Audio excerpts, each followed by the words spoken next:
Welcome to Reality Test. I'm Dr. Ray. And I'm Dr. Kay. Feel free to check in and take a seat wherever you like, because we are back from vacation and we are excited to see you all again. Woo! So excited. Cannot wait.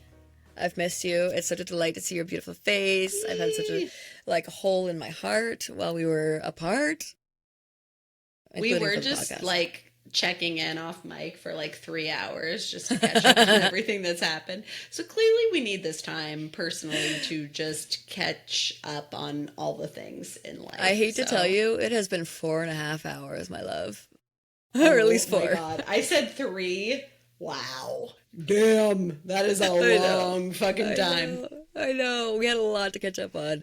I mean, we were talking about it. It's like work-related catching up, and we also had personal catching up. And then, honestly, I think the podcast is the only thing we didn't really talk about. You know, we just had so much other stuff we had to do and discuss. Not to do. That's the nice thing. We just had so much we had to discuss because so much has happened in the last few weeks since we've last met. So, I want to start right off, by the way, by saying that we have some huge news coming down the pike, like a big, big thing.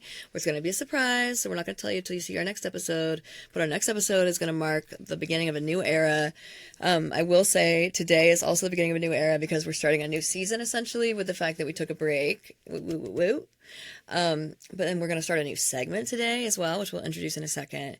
But also, next episode, we're going to be having a very exciting new type of episode that will occasionally happen.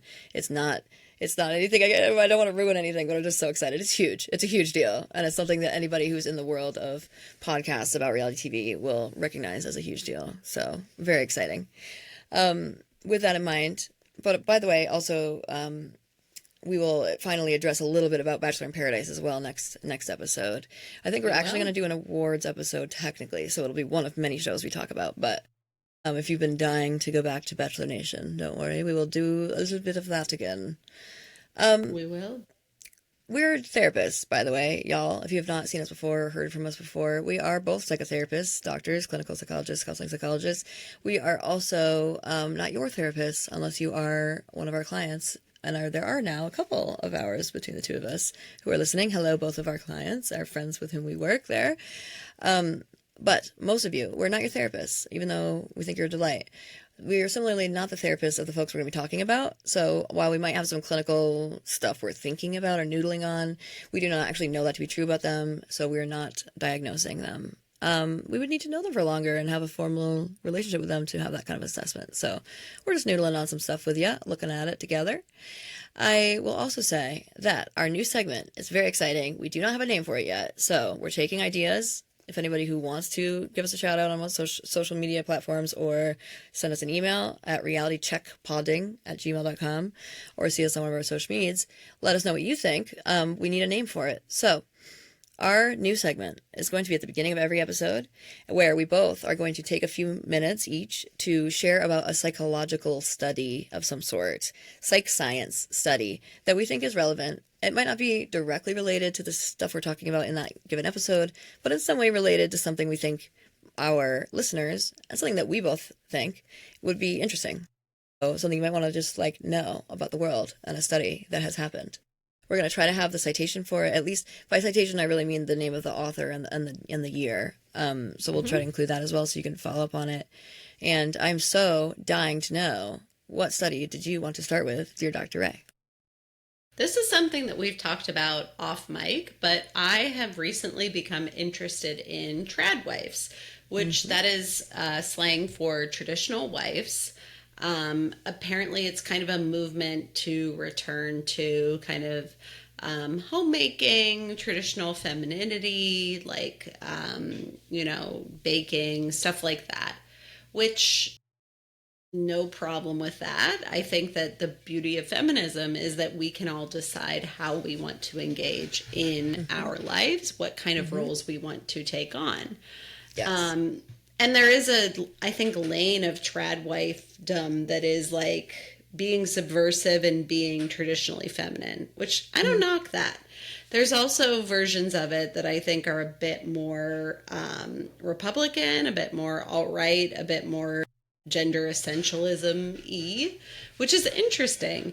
The reason that I think that this applies to what we're talking about today is because what I think we've said previously, what we've noticed about this Love Island season is that the men seem a bit more sexist, and there seems to be a lot more internalized sexism than what, excuse me, I've seen in previous seasons.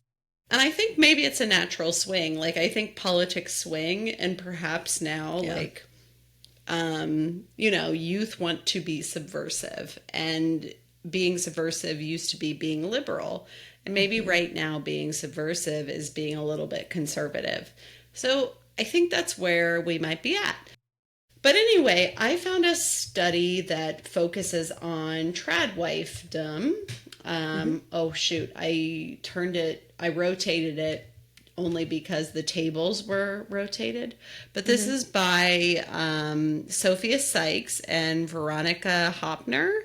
It is by the Journal of Contemporary Ethnography, and it came out in 2024. And this was looking at trad wives and right-wing social media influencers. Now, I will say that this did not... So I had this before. I think I lost it. Some of the biggest trad wife influencers, who I think I told you about, Kate, are not the people that were cited in this study. Trad wife influencers, because I think the ones that are the most popular are actually less right-wing. Okay. Give me 1 second. There's one, it's like a farmer name, most popular trad wife influencers. You've got Hannah Nealman, who is Ballerina Farm, and Nara Smith. And Hannah Nealman seems like traditional, like, basic white woman from the Midwest kind of vibes, who's like a homesteader. Nara Smith seems like she's talking in a very, like, matter-of-fact voice. And it's almost like she's doing a bit. It's kind of a different thing. But neither of them, I think, is overtly conservative. But maybe there's, like, hints of that. But anyway, what this study kind of talks about is, like, this whole trad wife movement. And this looked at, like, a netographic analysis designed to understand online cultures and communications for 36 trad wife social media influencers. And let me go Interesting. down to I'll go down to the results. And I think what they found in these sort of right-wing trad wife influencers was kind of 4 themes. This was a qualitative study. And these were from, like, less regulated social media platforms. They found, like, a theme of heteronormativity, where, like, being heterosexual in some way was seen as an important part of being this traditional wife, being traditionally feminine, valuing homemaking and motherhood, and then for some valuing right-wing politics. So these were kind of... So it did show up as a theme. So I think these 4 sort of themes have become implemented in sort of the trad wife movement, and that's why a lot of people are like, what the fuck's going on here? And again, as a feminist, I'm like, if you want to be a traditional housewife and that's your lane, that's amazing. I think where I maybe splinter off personally is the right-wing politics piece.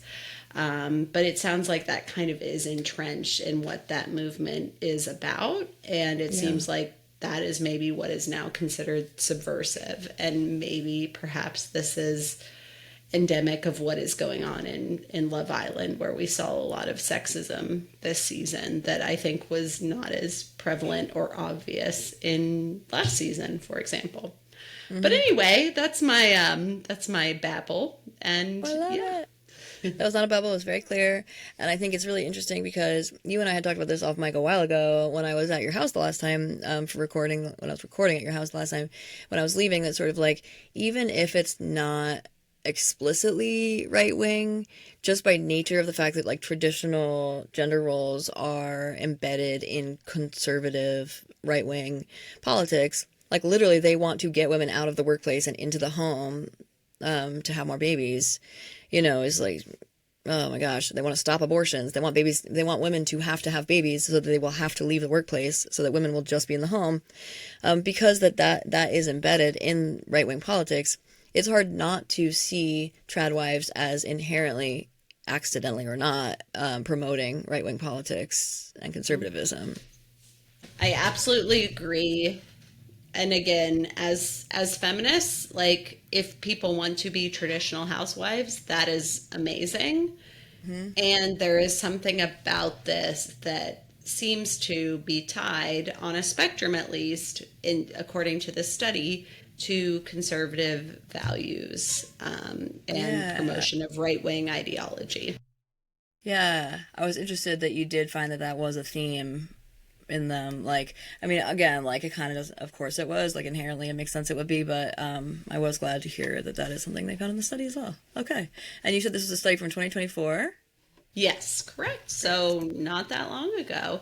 And it will be interesting to see how this continues to evolve because I think this is something's percolating in the universe and I want to continue to explore and understand it. Interesting. I like that. This could end up in your research as well. That could be cool. Who knows? Hey, Who just knows? might. Yeah. I like it. I like it.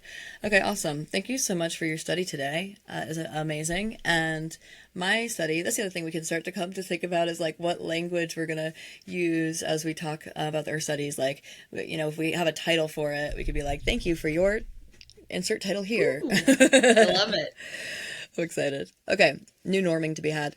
So, my study is from 2007. It's old school, which is not actually old school at all, but one could imagine slightly older, definitely not 2024. This is a study done at Harvard by Alia Crum, so C-R-U-M. And she had told there was a study with housekeepers, okay, a number of housekeepers, and she told half of them that the work that they do throughout the day was considered good exercise and even exceeded the Surgeon General's recommendations. So just 15 minutes alone of putting a bed together burns 40 calories, vacuuming in 15 minutes burns 50 calories, and wiping down a mirror would burn 60 calories. So she told half of them, 15 minutes, big deal, you're doing great. Exercise. She told the other half of the housekeepers that they were just doing work, right? Like, so she named them just work, which is what they believed they were doing. So obviously, then 4 weeks later, this is 1 month later, the women who had been told what you're doing is good exercise had their bodies and their physiology had changed. Just 4 weeks later, they had decreased weight, decreased blood pressure, and decreased body fat. Even though they're all doing the same exact amount of work, both sides. But those have been told you what you're doing is good exercise, lost weight, lost blood pressure, in a negative way, had reduced blood pressure in a good way, and had reduced body fat. So basically, the point here is this kind of realistic optimism, this idea like of relabeling what you are doing in this sort of, optimistic way or something, even though it's realistic, has real physical effects on their bodies. And so what I wanted to share that study, the reason I wanted to share that study is it really speaks to the power of cognition and the power of labeling. So like how we describe something or label it, even just simply labeling it as exercise, not work, can physically change your body. Mm-hmm. This is a huge deal. It's a huge deal. And this is one of many, many, many, many, many studies like that. Another sort of like way of thinking about this is psychoneuroimmunology. There's a whole field that looks at the intersection of our thinking. So like our cognition, our thinking, our relationships, our immune system, and also which is like the immunology part, so our immune system, and then also our brain functioning. So like those three things put together really are, and four if you can consider relationships, because relationships intersect with all of those things really do affect each other. And that's why all those studies came out about the fact that like we can give ourselves a cold or whatever, like we can make ourselves sick if we're stressed because our immune system is directly related. So I'm probably going to use our study corner, our research corner here, our research segment, to talk about a lot of different studies like this because I find them really fascinating, but also they directly relate to how we treat ourselves and how we treat others. So how I talk about myself and to myself about myself, how I talk about myself to other people, how people talk about me to me, affects my literal well-being and physical health. I will die sooner if I'm around people who treat me poorly and talk poorly about me. So, and same thing also if I talk about myself that way. So I think that is a really important lesson to learn for a lot of these folks in these reality TV shows, because this idea that like sticks and stones may break my bones, but words will never hurt you. I almost just said the version from NBC from The More You Know. Sticks and stones may break your bones, but words really can hurt you. The more you know. The more you know too. So and that's exactly right. That little segment PSA on NBC was dead right. Words really can hurt you, and not just hurt you emotionally, but physically and for life. So I really want to encourage also all of the fans of the reality TV shows to think about that too. So the times that you're writing little comments on these folks, social media, that's actually like physically hurting them, and that can lead to their earlier death. Like, and I almost don't want people to know that, because I think some of the young boys who are doing those kinds of comments almost want that, right? Like they're almost like looking for having that kind of effect on people, which is sad. But I do think that it's important to know that really the words we use to treat each other are important. Frankly, those young boys, typically young adolescent boys, who are saying that to reality TV stars to like kill themselves or whatever, like you're ugly, whatever, those folks are probably also saying those words to themselves. And so really it is the same thing for themselves as well. Like you are also leading to your own faster demise through how you talk to them and how you talk to yourself. So just a reminder to be good to ourselves and use strong positive language for ourselves and others. I think that people like make fun of this idea of like self-talk. So like if I'm telling myself like you look pretty today versus like what we're used to saying or what we think we're supposed to say as young women, right? Like we're trained to be like, oh, I look ugly, or I look fat, or I look da-da-da-da-da.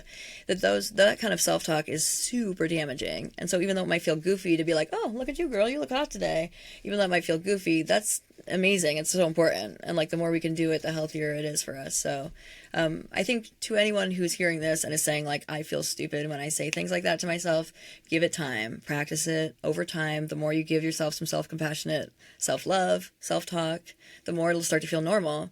And I hope that Dr. Ray and I can normalize it on this podcast too. Like we're, loving and positive with each other. And I think that that's something that we could all continue doing, and with really important outcomes. So to all of us out here trying our best, like may we all have some good self-compassionate, self-loving language that comes out Cheers. Of today. Sorry. Cheers. No, I love it. Cheers to you, my love. Yes. Cheers to you, my love. Mm-hmm. Yes. Good self-compassionate vibes are what we are trying to bring to this, because it's hard to be a woman. It's hard to be anyone. Right? The world is cruel sometimes. And I love that you cited that study and showed the way we frame things and how it can impact how we see the world and see ourselves. Exactly. Thank you so much. And to anyone on our social media, you may have seen my little carousel. I made a carousel of graphics about people who do that, who go on social media and call for reality TV stars to hurt themselves, or call for them. I use language like requests for self-violence, or requests, or like violent requests or whatever, because you're not allowed to say kill yourself or whatever on social media. Like they censor you. So that's why I use sort of like a beating around the bush kind of language. But the point is, a lot of folks go on social media and say like, oh, you should kill yourself, or like, oh, fuck you, like da da da, or yeah, like you should kill yourself, or like I'm going to come kill you. That's the other thing. Like people have like threats. They'll be like, I'm going to find you and your family and kill you. Why? Like that's horrible. And I had said once on the podcast, like there should be no reason on the planet to do that. And I agree with that. So like, what is the context I was missing when I made that comment? Like, what is it that I'm not seeing that's leading to people to do something like that? And so doing a pretty deep dive into it, I found that like really the majority of folks doing that are young adolescent boys, like between 9 and whatever, even 21, sadly. But younger boys, because they're coming out of the culture of online multiplayer video gaming.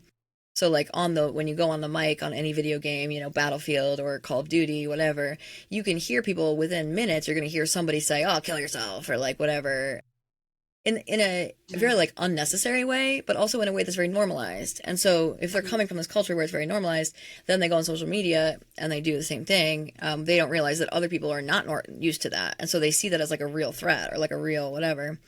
And so it's not to okay it. It's not okay behavior. It's to understand it, so that then really the next time you're thinking, who is this person telling me to kill myself? Remember that it's probably a prepubescent 9-year-old boy who's feeling totally powerless because he's still a child, and yet culture is trying to tell him, you're a dude, you have to be strong and powerful, and he doesn't feel that way, and so then he feels hard on himself, so he takes it out on other people, like quit literally projecting, saying like, you're the powerless one, like you're the one that's an asshole or whatever, so that he can see how you cope with it maybe, or so that he can just feel like that little bit of power that might come from that. So again, doesn't make it okay, but just remember it's probably like a young boy who doesn't know what the fuck's going on in life and has a long way to go, and that can help you remember, okay, let him find his attention somewhere else. I don't need to give him the attention he's looking for, and keep it moving. Feel pity. Feel pity. Gray rocking, my friends. Gray rocking. We talked about it a while ago, and you know what? The more I go along in this life, the more I'm like, gray rocking is the only way to go with people like that. Yeah, exactly. I mean, like, obviously, if you're their parent or, like, you're their therapist, there's some, like, good work to be done there. But if you are somebody who's being attacked like that or addressed like that, like, if you can call up your pity and remember that this is just sad, that person feels like that's one of the only strategies they have for feeling normal that night, or to not feel powerless, or, like, maybe they're being beat by their parent. Like, there's a lot of different things that could be happening that are leading to this person feeling like that really just deserves our pity more than, and maybe compassion if you have that for them, but it's okay if you don't. Again, it's this sort of thing where it's like how you think about it or how you label it will help you too. And so being able to label it as like, this is sad that person is in that situation, and then keep it moving, all the better for you too. So, yeah. Absolutely. Yeah. Oh, well, anyway. Great segment. I'm excited. I love this. This is really fun. And I get to learn. I get to learn from you now every week, which is just wonderful. Dude, same. We're going to have so many like good learning lessons to come from this for both of us, from each other, to each other, even through like talking about the ones that we bring, right? Like how we talk about it together is also good for our learning too. And I hope that also others who are listening will find the same thing and will find it helpful and informative. You can even tell us studies that you would find interesting to hear about, and we're happy to dig into them and see what we think and share how we might talk about it as well. So feel free to give us a shout. So now we're going to do our normal check-ins. Anybody who's been listening already, you know that at the beginning of each episode, most of them, we do a little check-in. We like to talk to each other about what's on our hearts and minds today, because whatever we're thinking about or whatever's on our heart is also what we're carrying into this conversation, and so that can be helpful to just sort of have a sense. Take a temperature check. Dear Dr. Ray, what is on your heart and mind today? What is on my heart and mind today? That is a wonderful question. My God, I should have thought about this ahead of time, because now usually I can just come to it, and right now I seemingly can't. You know what? Because we spent 4 hours talking. We spent 4 hours talking about the heart and the mind. I guess I'm grateful for catch-ups with a good pal who I care about deeply, who I can be like, this is what the fuck happened. And I'm talking about Dr. Kay, by the way. Aww. And I actually didn't know that. That's so sweet. Yeah. Oh my God. I totally was. See, I'm I get a little awkward. I'm an Aquarius. But it was a needed catch up, because a lot has gone down personally. And so we needed to talk about it. APA, family vacations, a lot has gone on. And so we just needed to have a nice catch up. And I'm very grateful that we did. So yeah, that's what's on my heart and mind. Makes me want to cry. Yeah, Dr. Ray and I talk about this, like I'm the mushy, smushy one. I'm super mushy, smushy. And Dr. Ray is getting there. I've totally put a bug in her ear and gotten her there. She's getting there hard. I love it. But yeah, exactly. I'm with you 100%. Like, we had so much go down, but then also like we have this really beautiful gift of the podcast where every week we have a built-in time to just debrief with each other first before we get on mic, and then also like we have also the built-in time of the podcast itself when we're recording, when we're also like connecting with each other and connecting with you all. Honestly, like even though y'all are faceless, we do not know you, most of you, at all. Something about like the closeness that can come from us talking to you about things that are close to our heart feels like we know you anyway, even though we of course do not, and we don't even know what you look like, we don't know what you sound like, or anything about you. In fact, it still is something where this space that we've co-created together, y'all included, you listeners included, has become really meaningful, and it was weird not having it. It truly was. So I totally agree. Like my heart and mind also is on the 4 hours of gosh darn needed time of checking in and getting close with you again and feeling the like warmth of our dynamic together.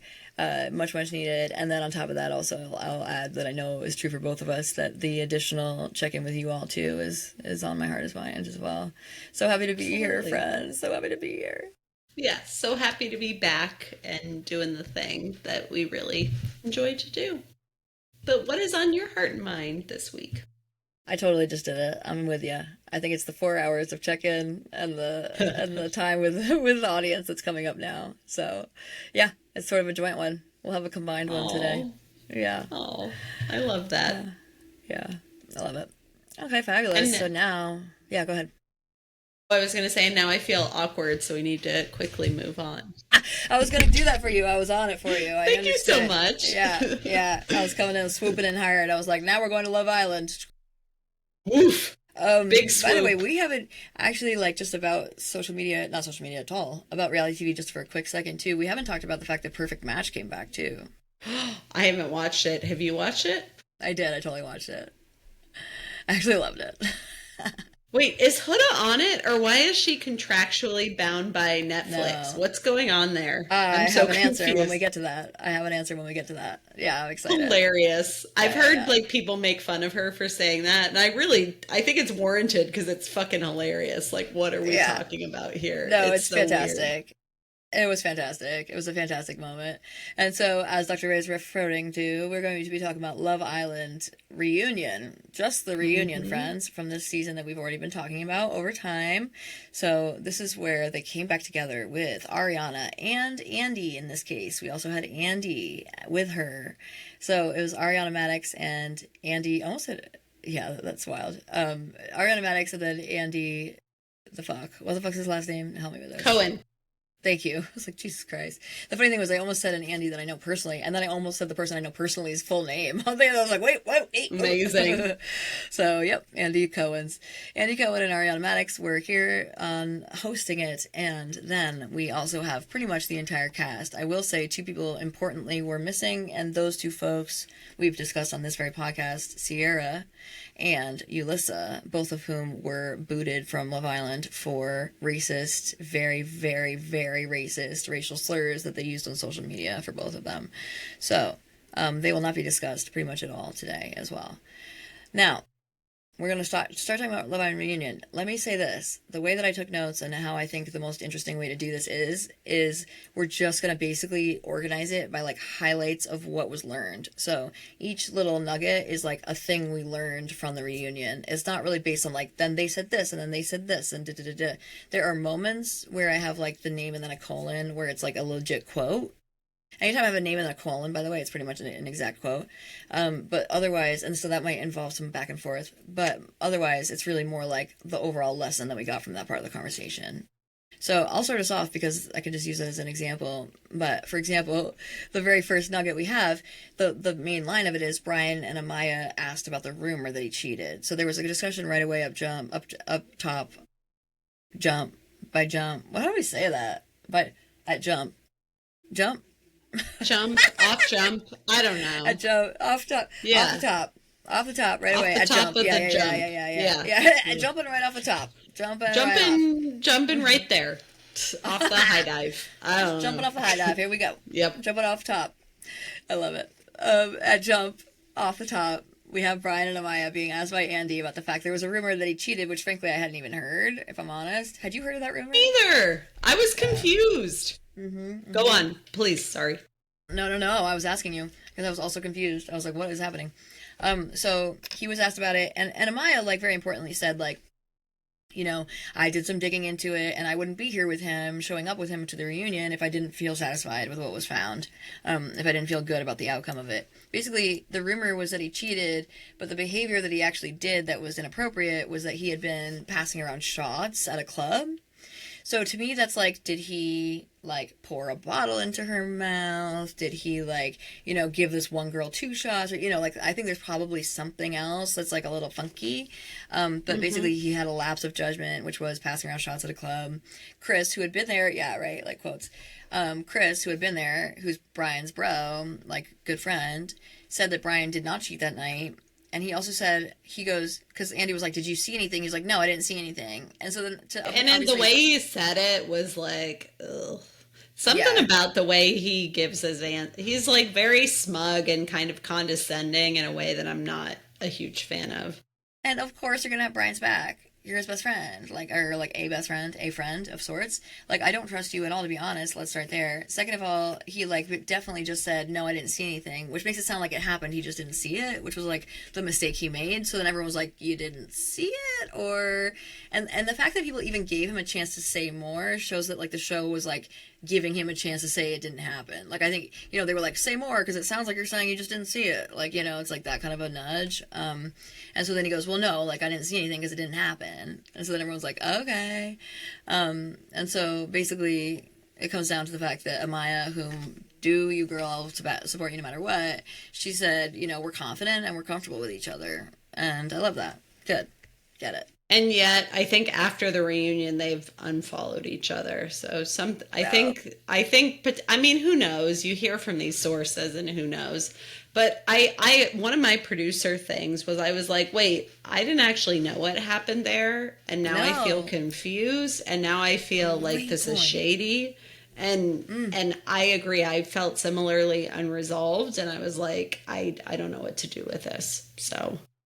Do your segment. So is that the segment? You just said that's the thing. Yes, yes. That was one of my producer antics thing. I was like, this doesn't make sense, and now I'm confused and frustrated because you're telling me that Brian did something with shots, but I don't actually know what it was. I thought I saw on Instagram that they broke up, but I didn't actually know why. So it was just like very vague and confusing. But dude, that's huge. Right, like they maybe have broken up is huge, but great segment because that is so true. First of all, we didn't say this explicitly, but yeah, we're doing awards next week. So this week we're doing the segments, which are our 6 psychological segments. Each one is about like you'll hear them. They're normalized. We have done them every time we do segments. So you'll recognize them if you've been listening. Our first segment, and the one that Dr. Ray is referring to, is what if the producers of the show were psychologists, what would they do differently?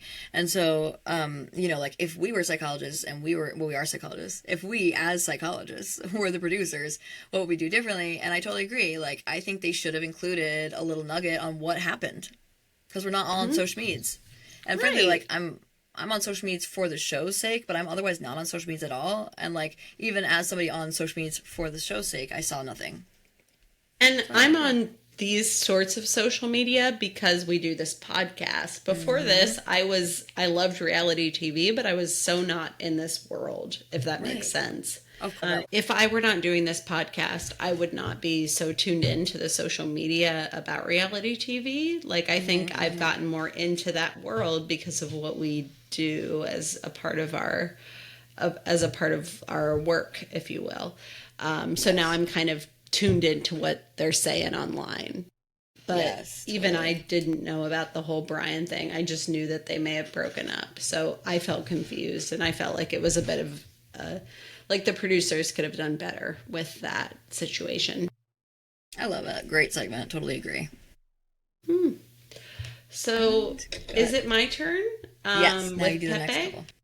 So Pepe and Iris are maybe boyfriend and girlfriend.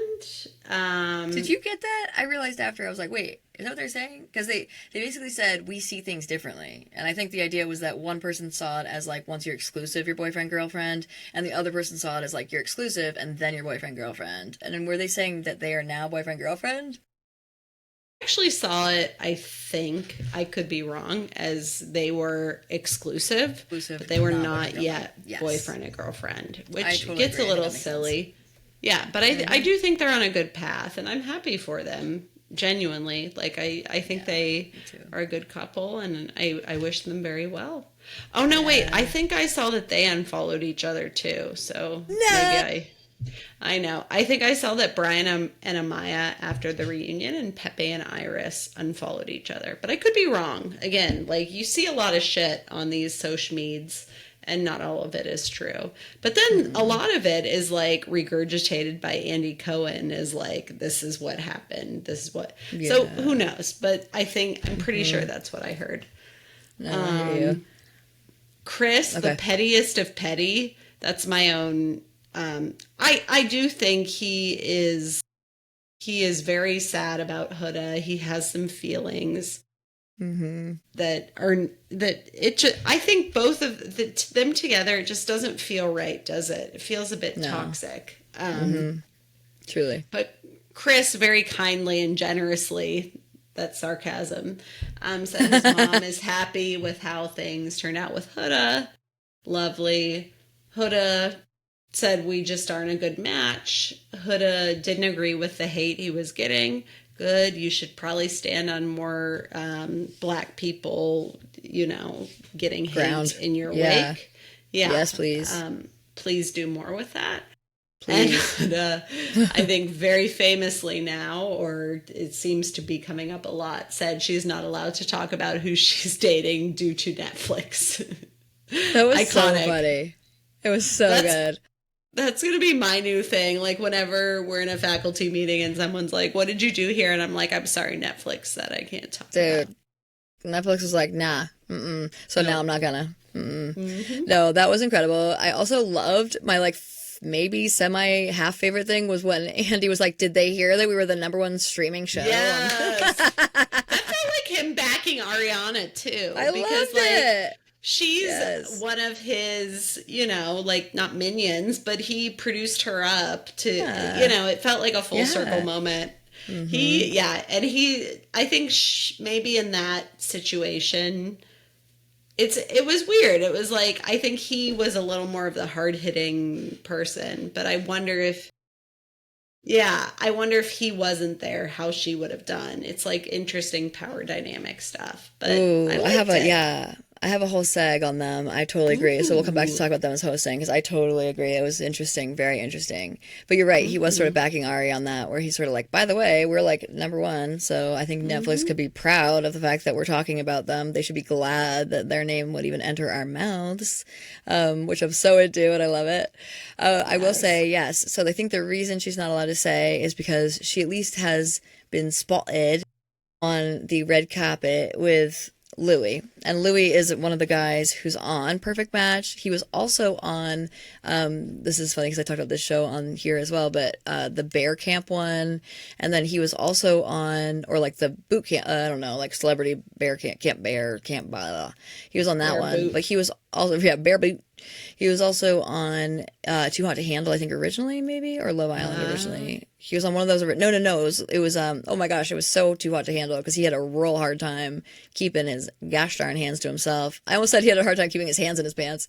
He had a hard time, keeping his hands out of his pants, as far as because you're not allowed to JO on that show either, by the way. You're not allowed to jerk it either, but he had a real hard time, on Too Hot to Handle. By the way, really not healthy. I don't think they should be doing that. But that seems like a recipe for disaster, honestly. That's not cool. Way too far. I agree. So he was on that show and he's great. I actually really like Louis. He's definitely what is the best word for this? Like, he has a hard time with monogamy and maybe would be better suited to polyamory, if I'm honest, I think. So I think people are sort of giving him a hard time about his thing with Huda. Like, people are like, all right, like, he's not really with Huda. Like, they barely met and da-da-da-da. So I don't know if that's true or not. I think the idea is that that's apparently whom she was dating at the time of the reunion. I don't know if they're dating now or how long it would last, but they apparently were dating. And again, I think he's great. So that would be a good get for her, frankly. You go, girl. Yeah. Go forth and prosper. All right. So the next thing was when they were talking to Nick for a minute. So I also have a segment for this. So this worked out very well. Yay. Sorry. Got my seltzer. Non-alcoholic, because your girl's been drinking for 4 hours, as we discussed. We were planning to discuss that involved a little bit of alcohol needed to process. Mm-hmm. They're talking to Nick and Olandria, sort of. They ask Nick, do you want to connect with Sierra again? And, what's the deal there? He's basically said he doesn't want to connect with Sierra again. I feel kind of sad about that. I, get it. And what she did was heinous. And then also some of the, what she did originally, which is what this is, her being dumped from the island was based on, was heinous. It was a few years ago, and it doesn't matter. That does not matter. It was heinous. However, I would also say that some of how she's reacted in the media and social media to like what happened with him and Alandria was also kind of gross. Like I didn't love her reactions. I don't love how she's been handling it. She's like, for someone who was into your best friend the whole time. I mean, I get what she's saying because like everyone's saying like, look, they were always into each other. Look at all these data points. But I don't think it was like that. I think he really liked Sierra. So that was sad. I think it also kind of was like going for Alandria, which is also sad. Anyway. Point being, but I also feel a little bit bad that he's like, I just don't even want to see her again. She's gross kind of thing. So I don't know. I felt like, meh. I mean, meh is not at all how I just sounded. I sounded passionate about it. But I think my only thing is like, I don't know if I would have said that necessarily if I were Nick. I think I also get where he's coming from.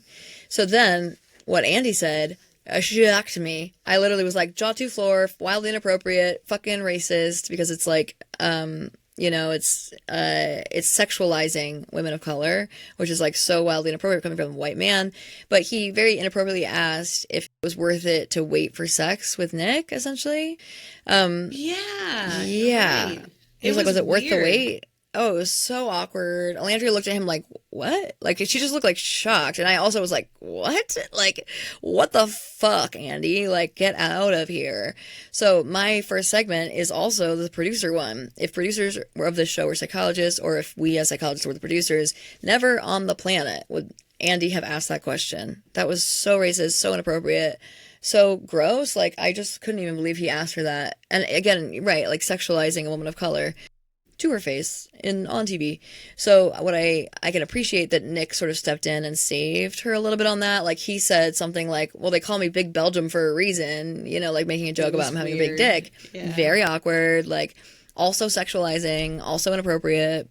It shouldn't have come to that. Like we shouldn't have been talking about that at all, frankly. But like, I appreciate that Nick was sort of trying to like, redirect, and then everyone could laugh it off kind of, but they were laughing out of her awkwardness, I feel like. Yeah. You're so right. It was a weird, inappropriate question, and like, why are you assuming too that they have had sex? Like, what makes you so sure? Just on so many ways, it was inappropriate. It was so inappropriate, and I could be misremembering some of the details. Like maybe he actually asked Nick, but like I know that, and then like both of them were awkward. Like I know it because Nick actually started to answer a different way. Like I think he actually started to say like we haven't had a chance, or like we didn't have a chance, or like we did. He like started to answer some other way, and then it just sort of like froze, and then he said like, well, they call me Big Belgium for a reason. I think so. It might be missing the details a little bit, but I do know involved in it was implying that Alandria, as a sexual object, was objectifying her, like had to wait, or Nick had to wait, or whatever. And so, just gross, real gross. I say no to that. Goodbye. None canceled in my opinion. That whole comment, didn't like it. I'll go to the next one just because we're doing a minimum of 4, and that was 3. So the next little nugget here is Ariana asks Taylor. So here we go. Taylor and Alandria now seeing each other again on the reunion. We all know how we all felt about Taylor's treatment of Alandria. Not great. So Ariana asks him if he wants to apologize to Alandria, which, by the way, loved it. Okay, loved it. I loved Ariana on this. She basically was like, here's a great chance to apologize to her. He really like redirected, like when they were talking to Taylor in general, like he just sort of was like, here's all the things that I did right and why it doesn't matter, and like da-da-da-da. And then Ariana like stuck to it. She's like, well, how about you take this chance to apologize? Like, what if instead you see this as like, here's where you apologize to Alandria? Like, loved that redirect of Taylor. Here's where I have a couple segments. One, well, I have a segment and a comment. My segment is something we've mentioned before. So one of our segments is, this is something we've mentioned previously, and I would like to give flowers to Dr. Ray and claps, because one of the things that Dr. Ray has mentioned before, and actually in the context of Taylor, if I remember correctly, is the instinct to give terrible apologies. There are some terrible apologies out there, and Taylor in particular, honestly, is like the king of terrible apologies. He just does not give good ones at all. And this was like egregiously bad. I was like, what is coming out of your mouth? Like, this is so bad. It was not an apology. It was not good. And it even took Ace essentially like saving Taylor by saying, should we clap now? Like, because I think everyone was waiting for Taylor to get to the apology. I think we were all like, okay, so where's the actual I'm sorry? Yeah. Where's the I am sorry? And not with an if at the end. And not like any of, where it's just like, I am sorry for this. So he didn't do it. It wasn't good. Hated it. Terrible apology. Felt so bad. For Alandria, I didn't like that Ace again saved Taylor that way too. Like, I think Taylor needed to like sit in that and learn how to apologize for real. Yeah, tell me first your thoughts about that. He is like the shitty. I think this isn't another thing we talked about too. He is the kid in high school who is mediocre and has friends who are maybe a little more charismatic than him. And I'm not saying Ace is perfect, by the way. Ace is not perfect. But he's charismatic. Ace has a little more awareness of social dynamics than him. Like Taylor is pretty much mediocre in every way. I'm so sorry, Taylor. No, I'm not. I'll stand on it. That's how I feel. I think he has a lot of work to do to become the man that I think he thinks he is. Right, and I think Ace maybe has enough self-awareness or awareness of other too, or situation to see like, you're fumbling the bag here. I got to help you out. Yeah. And it reminds me of like the high school sort of boys will be boys sort of dynamic where it's like, people will validate and reward mediocre behavior because, oh, this other guy is signing off on it. And so we're all going to just clap and make it okay for this person who continues to be mean and sexist and not cool to this person who is so much better than him in terms of what she brings to the table. 100%. Sorry. That's how I feel. Exactly. I also think Clark's better than he is. I think that he's like, he just has a lot. He is very much like still in high school, frankly. I think his psyche and way of being. The lack of apology in particular is real heavy hitter for me. It's just real bad. He just really got to learn. And just how to treat people better. I will also say his sense of humor, the way we talked about that, the way that he would be like, well, that's because no one likes you. Like, it's like, oh my God, dude, that's like not good at sense of humor, but it's also just like mean. Like, if we don't think about the study I brought up at the beginning of this episode, like, that's the kind of thing that like actually matters that you said that like actually is something that's mean and that could stick with them and affect their physical health. So thanks, bye. So totally agree with you there. Great point originally about the lack of apology, like good, strong apologies. So that's a good something we've mentioned before because I'd love to come back to that point you made. And then the other thing I wanted to bring up here was that like I actually loved Ariana's hosting. I thought she did a beautiful job. Like she came back. Yeah, I really did. I thought she came back to the subtext on issues multiple times. Like she came back to what was not being said, which is something that Andy doesn't even do normally when he's on his best of his game. Like she came back and she was like, wait, Taylor, like, how about apologizing? Like, let's think about that. Like, what do you think? Get in there, apologize. Loved it.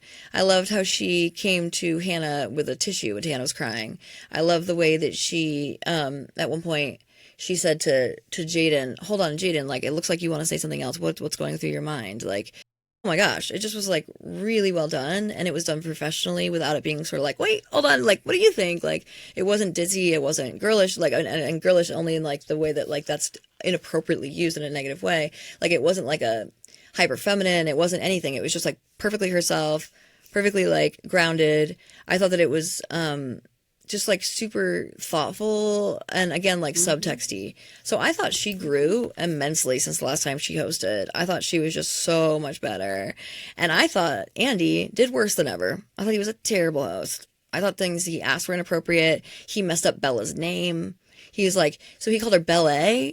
Did you catch that? And then was like episodes. So if you're interested in the full video, go ahead and hop on over there.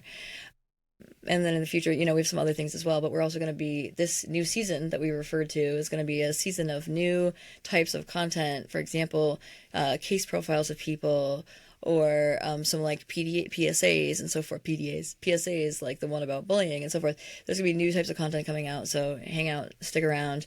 You'll find in addition to patreon.com/realitytest, REALITYTEST, you could put that in the URL, that you could also go ahead into the search bar at Patreon on the website and put in the @ symbol, reality test, all one word. If you do that, you'll be able to find us on Patreon as well. You can find us also on Instagram at Dr. K Pods and at Dr. Ray Pods. We're both on there doing our own thing. You can find us on TikTok at drdr.realitytv. You can find us on YouTube and Facebook at Reality Test Pod. @ symbol Reality Test Pod, all one word, is our YouTube channel. With spaces between it is our Facebook page. You can also find us on email, realitycheckpodding, PODDING, at gmail.com. And don't forget to rate, review, subscribe, and to tell all your friends. Yeah. And that really helps us to continue to do this thing that we love so much. Truly, truly. And you best believe you're going to be excited to come back next week because we have some big news. Like big news. I had called Dr. Ray and Dr. Ray's husband, like in the middle of like a lot going on. Like actually you were traveling, it was late at night, it was 10 o'clock, and I was like, please call me back, you're gonna want to talk, like, because you'd also even said like maybe tomorrow, if not. I was like, nope, now, call me back, you're gonna want to know now. And we both laughed about the fact that like it was bigger than anything we could imagine that I would have to tell them in terms of news. So same to you all, come back, even if it's 10 o'clock at night, it's gonna be bigger news than you think that I could mean. So we'll see you all next week.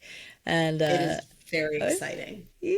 Sorry to cut you off. But No, it is I'm glad very exciting. Yeah, it's exciting. It's exciting news. So, yeah, have a great week, and we'll see you next session, babies.